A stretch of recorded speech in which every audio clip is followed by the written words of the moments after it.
пресрет на Денот на жената, 8 март, денес се подсетуваме на историски моменти за прогласувањето на овој меѓународен празник.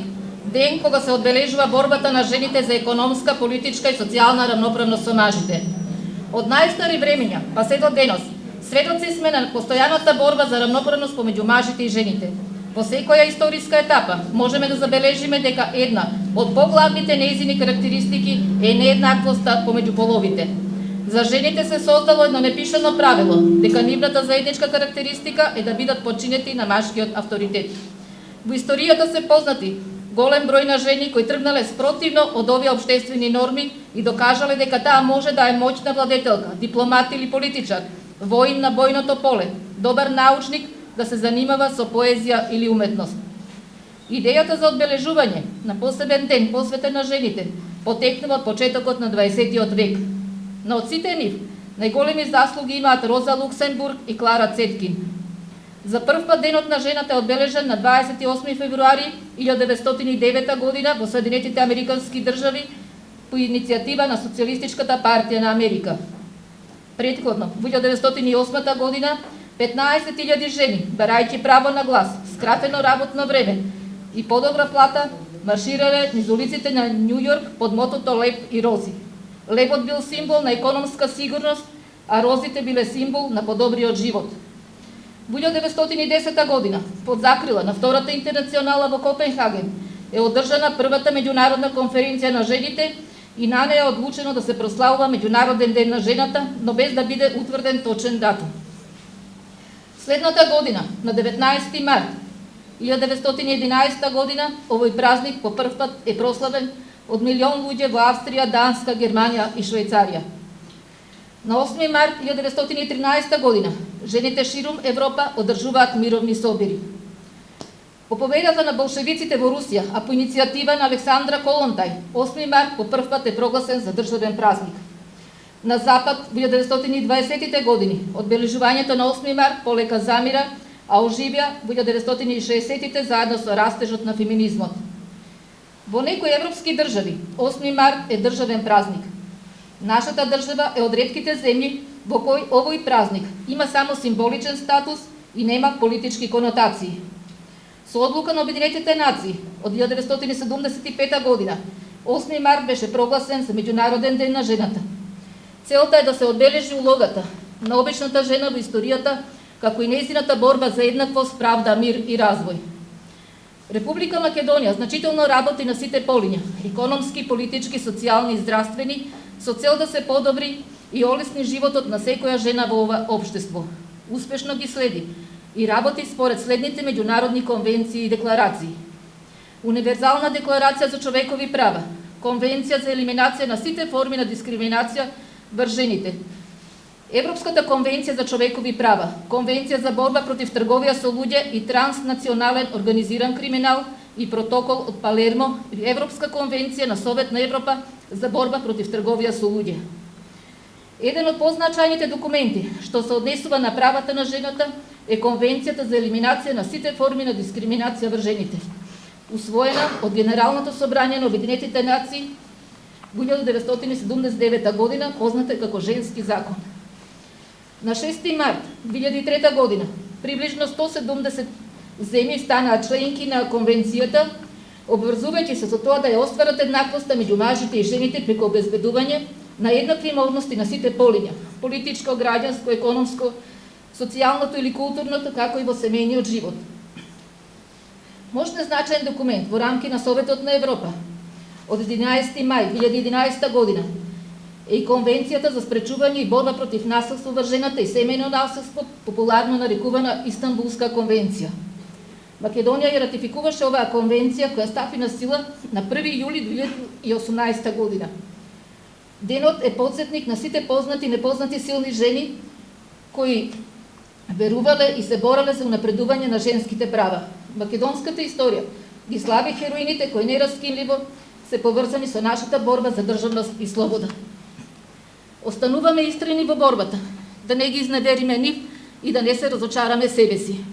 Почитувани, на наше огромно задоволство настанот ќе го збогати од ученици од гимназијата Добри Даскалов, кои ќе се представат со презентација и драматизација на познати успешни ликови на жени кои го променија светот. Таа има дар природен, живот да носи и дарува. Таа има дар, нежност и љубов да дава. Таа има дар, божествен, срцето свое да го раздава. Таа има сила и моќ после паѓање да се исправи и секоја болка да помине. Таа има голема дарба, секому утеха да дава. Има вера непоколеблива, секоја битка да ја извојува. Таа има дарба да лечи и излекува. Таа дар има жена да биде. Жена, една од најубавите Божји созданија. Можеш да ја почувствуваш незината невиност во вид на ќерка, незината грижа во вид на сестра, незината топлина во вид на пријател, незината страст во вид на сакана, незината посветеност во вид на жена, незината божественост во вид на мајка. Што си, девојка, жена, мајка, што си? Ти што бдееш пред овој храм во кој со тишина се лечи телото мое, молитвено што клечи.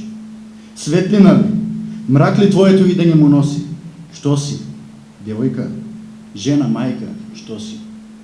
Ти с камената пред влезот на овој храм, со моќно име победувам, па ова тело возвишено го крена. Што си ти, девојка, жена, мајка? Ме научи да простувам. Ме научи да бидам стрплив. Ме научи да ја слушам тишината и од неа да извлекувам поука. Ме научи да зборувам молчејки, но и гласно да го кажам тоа што го мислам. Ме научи со своите солзи како се праќа подршка, дури и кога најдрагите заминуваат. Беше и уште си на јакиот ветер во мојот грб, на која страна и да се вртам. Ти благодарам. Ти благодарам за среќата, радоста и смеата. Ти благодарам за секој скриен грев. Ти благодарам за зборовите кои солзите ги бришат. Во овој миг го испраќа мојот глас низ историјата. Ги повикувам најмокните жени кои со својата храброст, љубов, мудрост и пожртвуваност го променија светот и го направија поубаво место за живење. Клеопатра, Јованка Орлеанка, Сузан Ентони, Флоренс Најтингел, Клара Цеткин, Марија Кири, Роза Луксембург, Хелен Келер, Вирджинија Вулф, Коко Шанел, Елеонор Рузвелт, Мајка Тереза, Индира Ганди, Маргарет Тачер, принцезата Дијана. Ви посакувам добре дојде во мојот век, во нашето време. Поучете ме, раскажете, допрете, ве слушаме.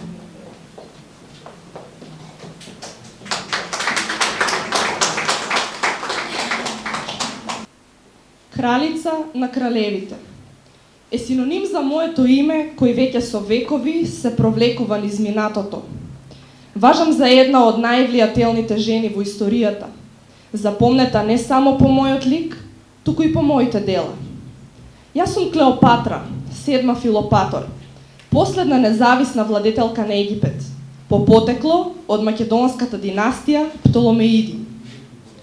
Родена сум во 69-та година пред новата ера, како наследничка на еден од генералите на великиот Александар Македонски. На почетокот владеев заедно со мојот татко, Птоломеј 12 Аулет, и со моите двајца браќа, а воедно и сопрузи, Птоломеј 13 и Птоломеј 14. По наредбата за убиство на брат ми, Птоломеј 14, станувам независен владетел на Египет, а воедно и неговиот последен фараон. Во историјата секогаш ќе останам запомнета како голема заводничка, користејќи го пред се својот шарм и интелект, а не својата убавина. Знаејќи ја својата моќ и позиција и имајќи свест за тоа што му е потребно на Египет, успеав да ги освојам некои од најголемите владетели на тоа време и тоа да го искористам во своја корист. Така трет сопруг, а воедно и по предпоставка татко на мојот син Цезарион, ми станува познатиот владетел на Рим, Јулиј Цезар. Потоа му бев љубовница на Марко Антониј, кому му родив 3 деца, близнаците Клеопатра Селена II и Александар Хелиос, како и синот Птоломеј. Мојата појава е доказ за тоа, колку една жена може да биде фатална, доколку знае правилно да го искористи својот шарм. Но не се во мојот живот беше толку бајковито. По победата на Октавијан над Антониј се ближи и крајот на мојот живот. Не успевајќи да го придобијам Октавијан и плашејќи се од заробеничкиот триумф во Рим, мојот живот трагично завршува на 12. август 30-та година пред новата ера. И до ден денес не е точно одредена причината за мојата смрт. Некои веруваат дека ме каснала змија отровница, додека други стојат зад претпоставката дека самата испив отров, бегајќи од срамната смрт. Не се плашам, јас се родив за ова. Со зборовите кои ме водаа низ животот, низ битките и низ тешкото. Моето име е Жана Дарк, но вие ме знаете како Света Јованка Орлеанка. Родена сум во 1412 година во Домреми, Франција. Јас бев селанка која цврсто веруваше дека ги слуша гласовите на светите Михаел, Катерина и Маргрет. Кога имав само 16 години, тие ме повикаа да ја спасам Франција од англискиот обид да се освои мојата земја во 100-годишната војна. Облечена во машка облека, го посетив Дофинот и го убедив, заедно со црковните власти, да ме поддржат. Со моето инспиративно убедување, ги собрав француските трупи и во 1429 година ја подигнав опсадата на Орлеанс. Наскоро повторно извојував победа и ги поразив англичаните кај Патај, отварајќи го патот за француските војски кон Ремс, каде што Дофинот беше крунисан за крал во моето присуство. Но во тоа време, машката облека на жена, кратката коса, храброста и војното херојство беа невообичаени за жените. Затоа, властите се завртија против мене. Бев прогонувана, заробена и предадена на англичаните и ми беше судено за вештерство и ерес. Јас се борев жестоко, но моето дело беше завршено. Со смртта се соочив на 30 мај 1431 година во Руан, каде што бев запалена на клада. Но како што велат, победниците никогаш не умираат, затоа што нивното име и дело остануваат вечно да живеат низ историјата. Во 1920 година бев прогласена за патрон светец на католичката црква во Франција и станав символ на национално единство. Неуспехот е невозможен, се моите последни зборови изговорени во јавноста, кои станаа слоган на движењето на право за глас. Јас сум Сузан Браунел Ентони, главен организатор, говорник и писател за движењето за правата на жените во 19 век во САД, особено првите фази од долгата борба за женски избори, движењето на женското право на глас или жената движење со право на глас.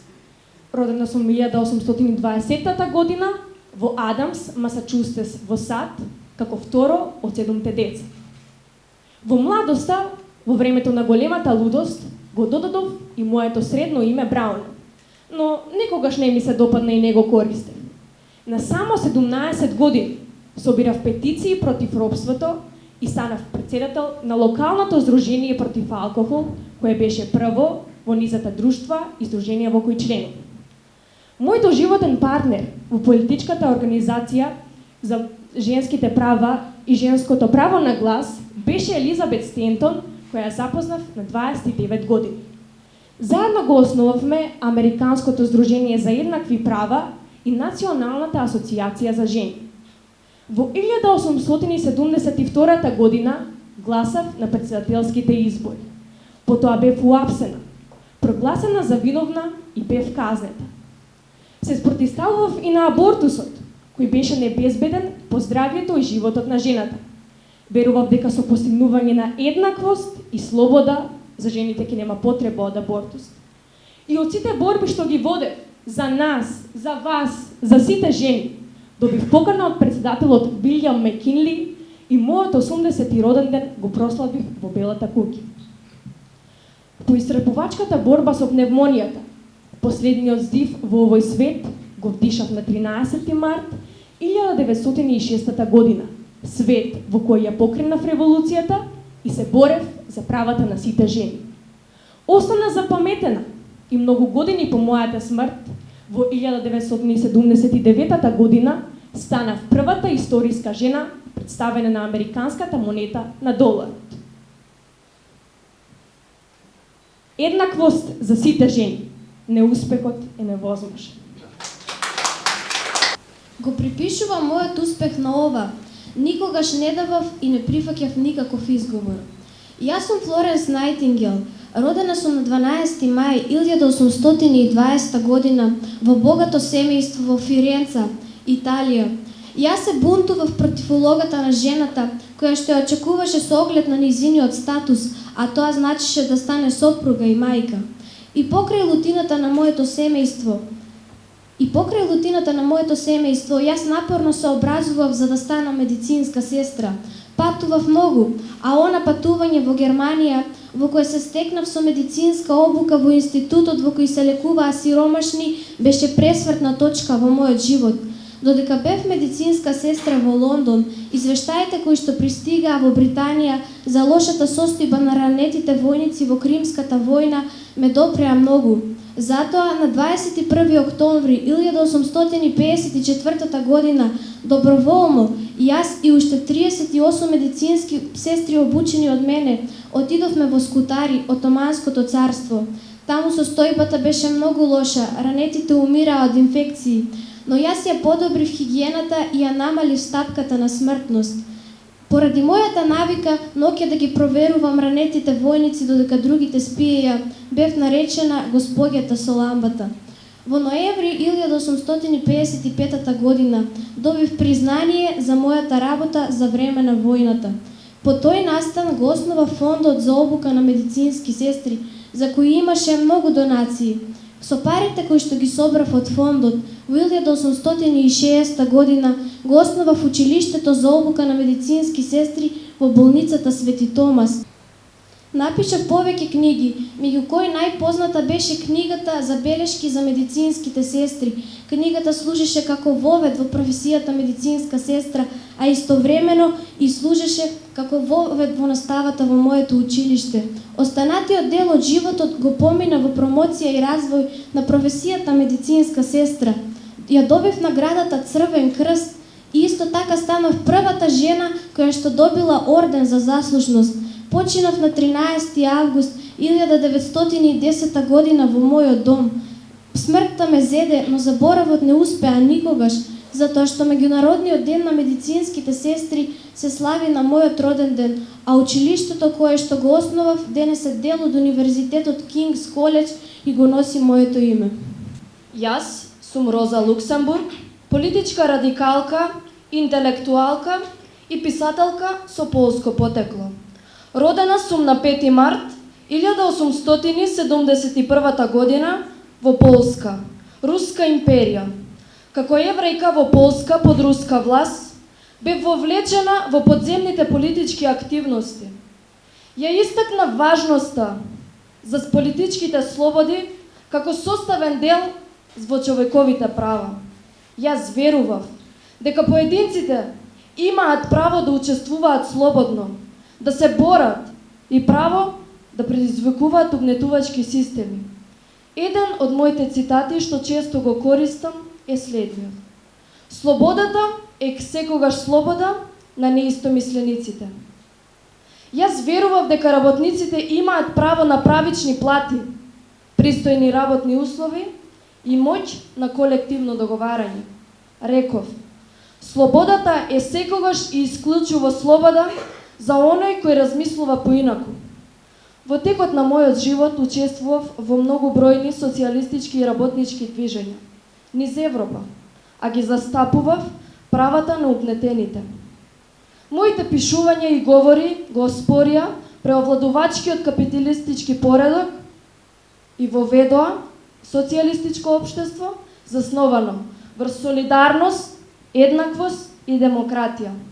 Неуморно се борев за човековите права, ослободувањето на нас, жените, и крајот на империалистичката агресија. Иако повеќе не сум меѓу живите, борбата за социјализам и човеково ослободување се уште живее.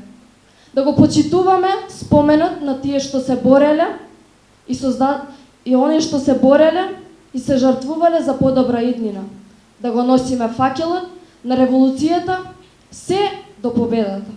Има толку многу работи што може да се направат на земјата. направете ги поскоро. Јас сум Клара Цеткин, позната како марксистички активист, теоретичар и борец за правата на жените. Родена сум 5 јули 1857 година во Видерау, село во Саксонија.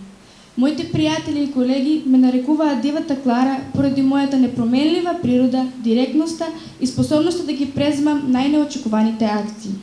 Студирајќи да станам наставничка, развив врски со движењето на жените и работничкото движење во Германија од 1874 година. Заедно со мојата пријателка Илица од Доверба Лоза Луксембург бевме едни од главните фигури на Кренеловото револуционерно крило на партијата. Ги поставивме темелите на меѓународното женско движење и последователните аспирации за економска, социјална и политичка еднаквост и нашата борба за правда, мир, развој и еднаквост. Нашата цел беше жените да добијат право на глас, да им се подобри положбата во општеството и да имаат еднакви плати со мажите. Нашата борба резултира со назначување на Денот на жената со цел да се обележи улогата на жената во историјата како и незината борба за правда. 8 март е замислен како ден потсетник за жените низ целиот свет да се борат за своите права. А со тоа што сме ние овде присутни, успеавме. Не може да се надеваме на подобар свет ако секој индивидуално не се подобрува. Секој од нас мора да работи на своето најголемо достигнување, а истовремено да придонесува за човештвото.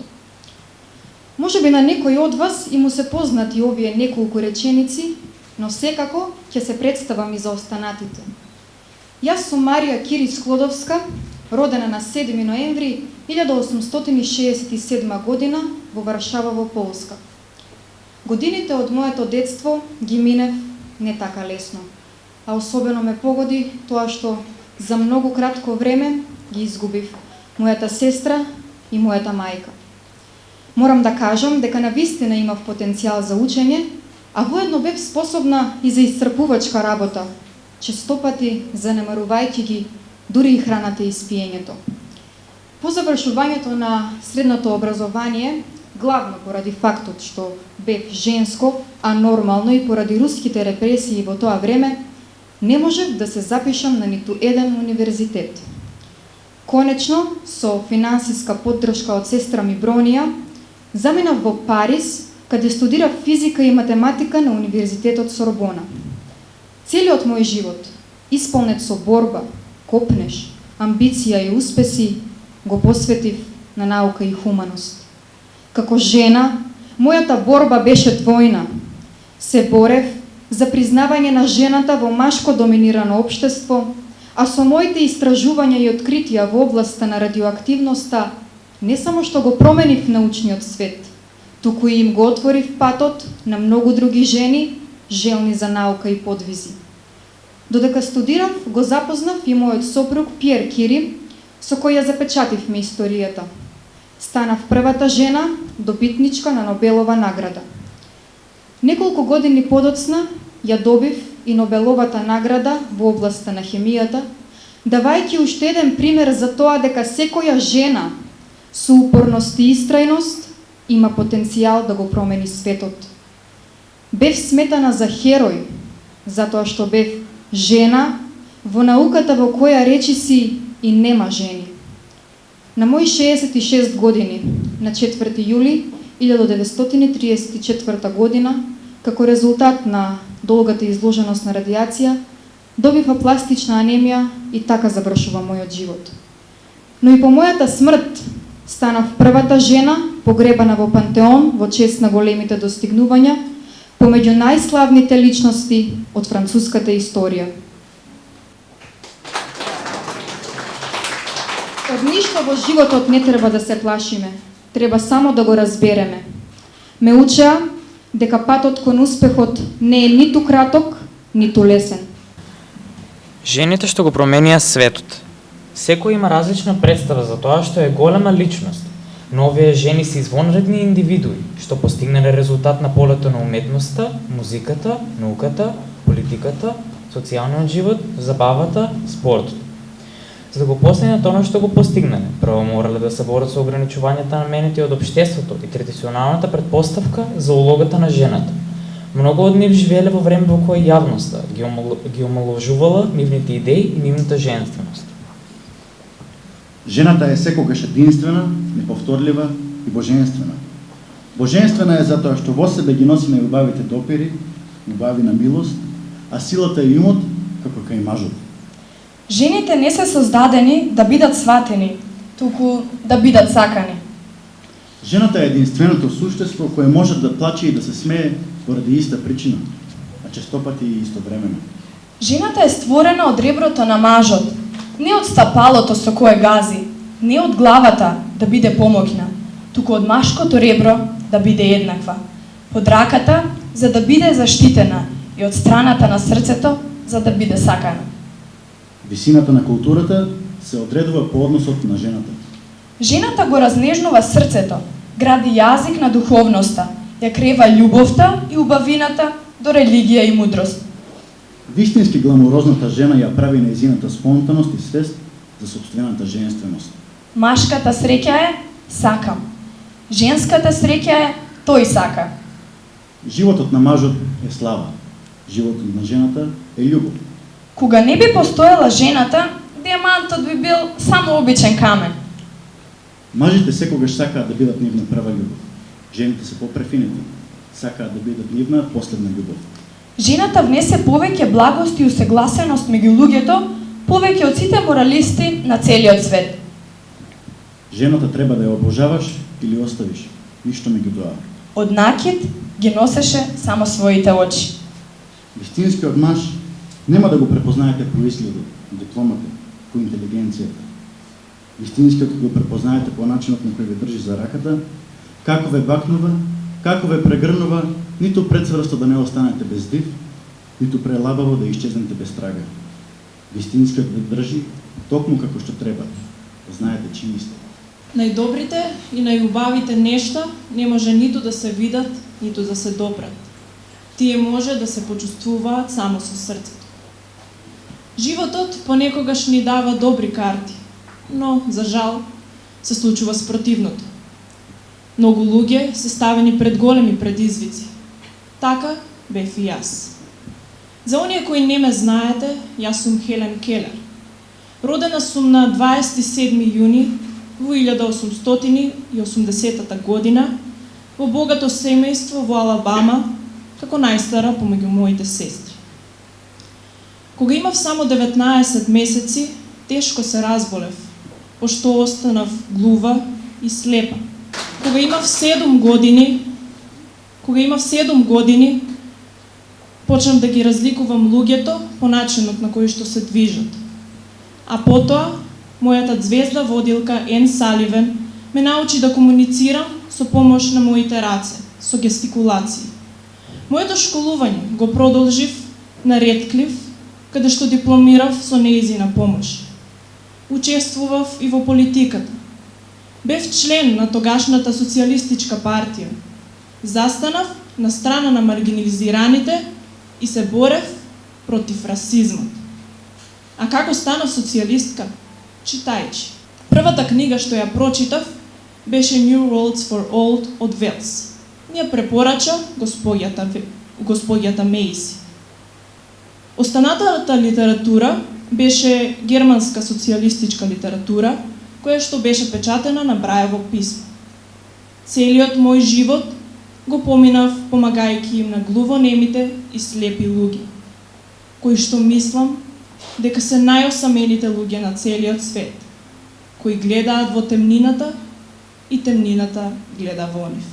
Во поголем дел од историјата, оној кој стои зад подписот анонимен е жена. Со оваа моја острумна обсервација ги нагласив маките на безброј жени чии придонеси беа незапамтени низ историјата. Преку овој моќен цитат сакам да ги расветлам нееднаквоста и непризнавањето на женските достигнувања. Ова е повик за акција, поттикнување на општеството да ги признае и вреднува безбројните достигнувања направени од жени, како и нивните приказни и предојници кои се составен дел од нашата заедничка човечка историја. Јас сум Вирџинија Вулф, родена сум во Лондон, Велика Британија, во 1882 година. Татко ми е Лесли Стивен, еден од познатите англиски книжевници. Во мојот дом имав прилика да се стекнам со врвно образование, бидејќи се среќавав со најголемите писатели во нашето време. На книжевната сцена се појавив во првата деценија на 20 век, како представник на новата генерација писатели. Правецот на моето пишување го свртев кон истражувањето на човековото јас.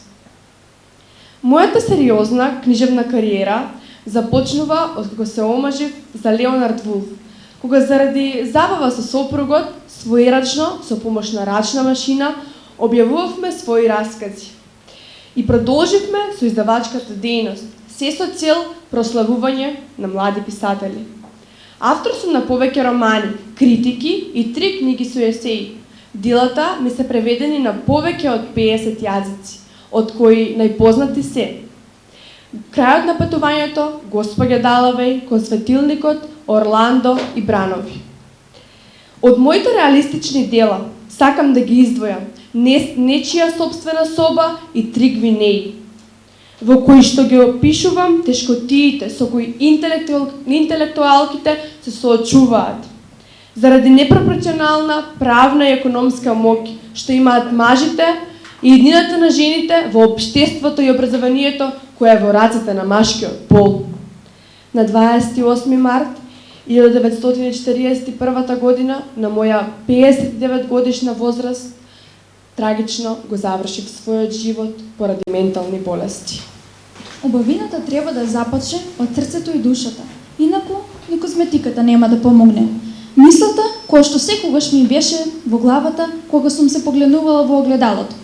Исто така, додаток без кој никогаш не сум излегувала од дома, бил мојот парфем. Јас сум Габриел, но сигурно ме знаете како Коко Шанел. Родена сум во Самур, Франција, во 1883 година. Моето детство и не беше баш толку бајковито, колку што беа моите познати парфеми. На само 12 годишна возраст ја изгубив мојата мајка од туберкулоза, а потоа и татко ми ме напушти, оставајќи ме само со моите 2 сестри. 6 години поминав во сиропиталиште, во Римокатоличката црква. Овде научив да шијам и да дизајнирам. Мојата прва работилница ја отворив во 1910 година во Париз. Правив шешири и истите ги продавав. Знам дека во тоа време тие не беа баш модерни, но беа едноставни и беа класични и тоа е она што најмногу ми се допаѓаше. Да не заборавам да кажам дека мојот омилен накид се бисерите. Живее во време каде што не се размислуваше дека женската облека треба да биде удобна, туку само убаво да изгледа. Затоа, мојата инспирација потекнува од машката гардероба. Нивната облека беше се што сакав да биде женската. Удобна и практична. И замислете, познатата Мерлин Монро изјави дека го обожува мојот 5-ти поред направен парфем. Со тоа, моите парфеми стана едни од најпродаваните парфеми во светот. На секои 30 секунди се продаваше по еден Шанел број 5. Ја обожувам астрологијата, но исто така и градот Венеција. Символот на градот Венеција е кралот на џунглата, лавот. Затоа, лавот како символ е честопати поврзуван со моите парфеми. Срцевиот удар, кој што го добив на 10 јануари 1971 година, беше причината за мојата смрт. Но, иако мојот живот сгасна, сигурна сум дека моите парфеми секогаш ќе траат на брилјантните и убави жени во овој свет, бидејќи дај го на жената вистинскиот парфем и таа ќе знае како да го освои светот. Тешко е да се соочиш со неуспехот, но уште потешко е никогаш да не пробаш да успееш. Се моите познати зборови и мотото кој ме водеше низ животот. Јас сум Ана Елена Рузвелт, родена на 11 октомври 1884 година во Њујорк, САД. Бев позната политичарка и прва дама на САД. Се до 1945 година најмногу го поддржував мојот сопруг Френклин Делано Рузвелт и неговата Нью Дил политика, а по неговата смрт продолжив како меѓународна писателка, говорничка, политичарка и активистка за Нью Дил коалицијата. Работев и се трудев за подобрување на статусот на вработените жени. Бев еден од соосновачите на Freedom House и го поддржав формирањето на Обединетите нации. Во Обединетите нации председава со комисијата која ја подготви и усвои Универзалната декларација на човекови права. Поради моите достигнувања за човековите права, бев наречена првата дама на светот од председателот Труман. Исто така ја сменив и перцепцијата за првата дама на САД, бидејќи белата куќа беше сведок на многу незаинтересирани први дами, а јас бев жена која се трудеше и им помагаше на оние кои им беше потребна помош. По сите овие мои достигнувања, за време на мојот 78 годишен живот, јас успеав да добијам 48 почесни дипломи и бев прва дама на САД која успеа да добие членство во првиот женски клуб за афроамериканските жени. Ако вистински сакаме да веруваме, ако вистински сакаме да љубиме, мора да научиме да простиме. Мојата мисла водилка низ мојот животен пат. Јас сум Гонча Агнес Бојаджио, но сигурна сум дека повеќе ме знаете како мајка Тереза. Родена во 1910 година, како најмал член во моето семејство, кад излезев окружена со многу љубов. За жал, на само 9 години, кога едно дете најкревко, го изгубив мојот татко Никола.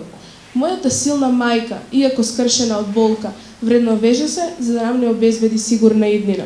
Своето образование го започна во црквата Пресвето срце Исусово. Поттаму доаѓа мојата желба да станам мисионерка и да отпатувам во Индија. Предводена од мојата желба, на само 18 години го напуштив семејниот дом. Заедно со мајка ми и сестра ми се качивме на возот, кој не одведе во Загреб. Тоа беше мојата последна средба со нив.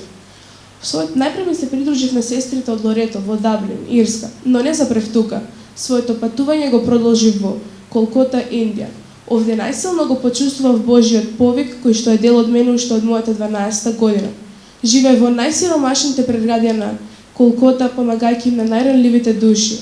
Инспирирани од тешката судбина на луѓето на кои им помагавме, заедно со останатите браќа и сестри, го основавме редот мисионерки на љубовта кон ближниот.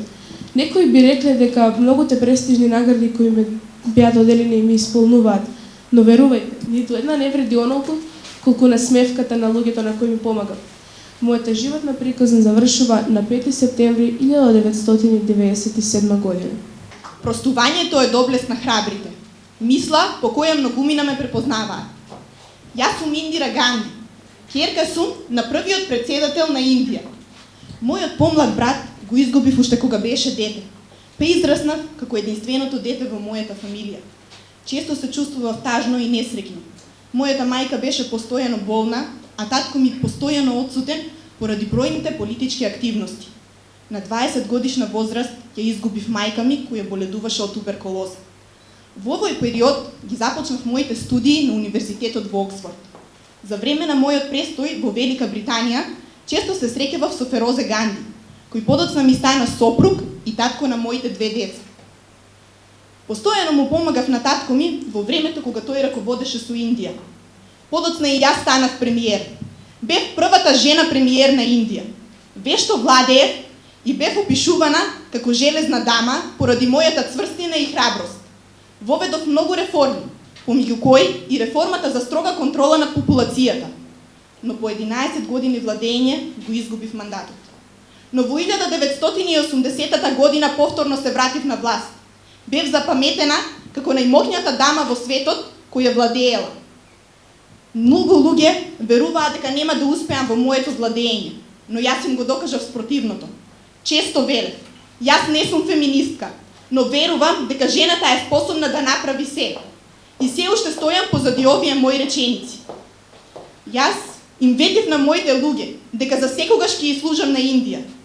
Но во 1984 година бев убиена од страна на моите телохранители. Во политиката, ако сакаш нешто да се каже, прашај го мажа. Ако сакаш нешто да се направи, прашај жена, е еден од моите најпознати ставови, со кои се водам храбра како жена во еден доста машки свет, уривајќи ги сите граници и препреки, оставајќи зад себе голема трага во целиот политички свет. Јас сум Маргарет Хилда Тачер, или вам, можеби, подобро позната како железната дама. Родена сум во Гранта, каде го поминав раниот период од мојот живот.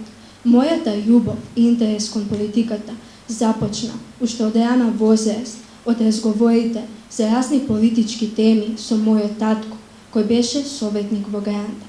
Особено место во мојот живот и срце од секогаш се земала конзервативната политика.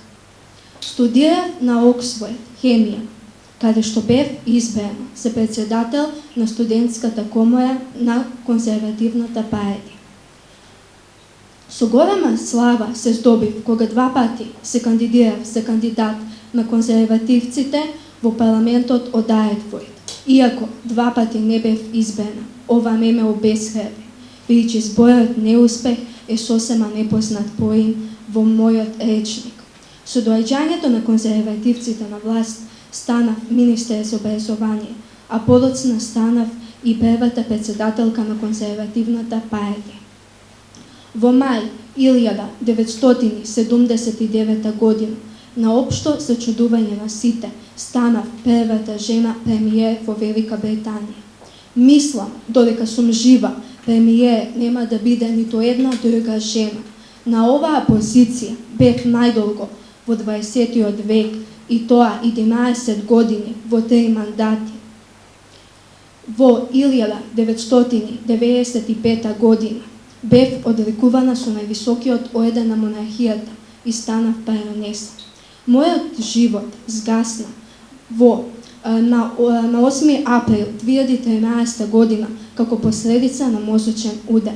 Но на светот за секогаш ќе му останам позната како железната дама поради својата безкомпромисна политика, завидната моќна убедување, стилот на лидерство, неколебливоста и цвестината, влијанието да се стави крај на студената војна и војната со Фолкландските острови.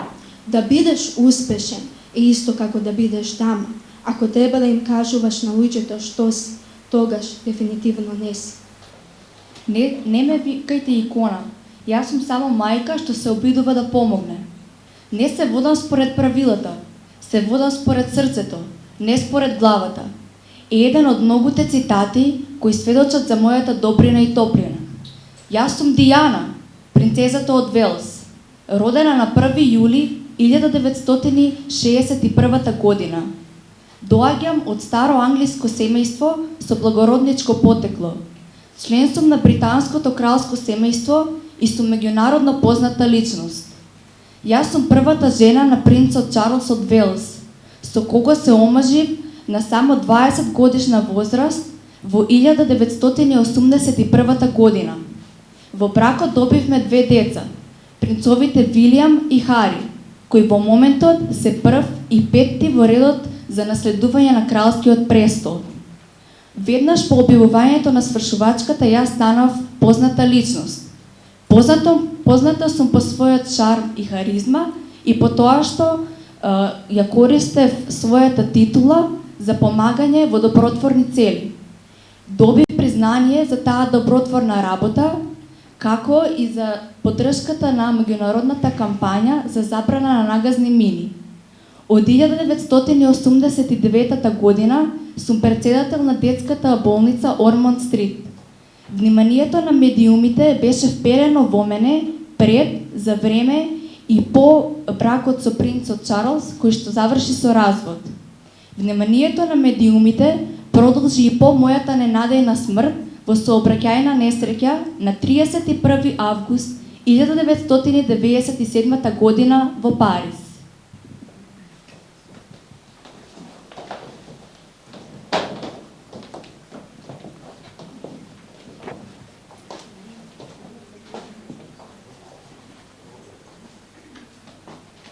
Ние ги почнавме промените во светот. Сега е вашиот ред, ова е ваше време. Чекорете храбро, силно и одлучно. Освојувајте простори. Предизвикувајте ризици. Не откажувајте се. Небото нека е граница. Сите ние минуваме низ времето, а остануваат само нашите мисли, дела и вредности да светат над сите нас. Ви благодарам за присуството.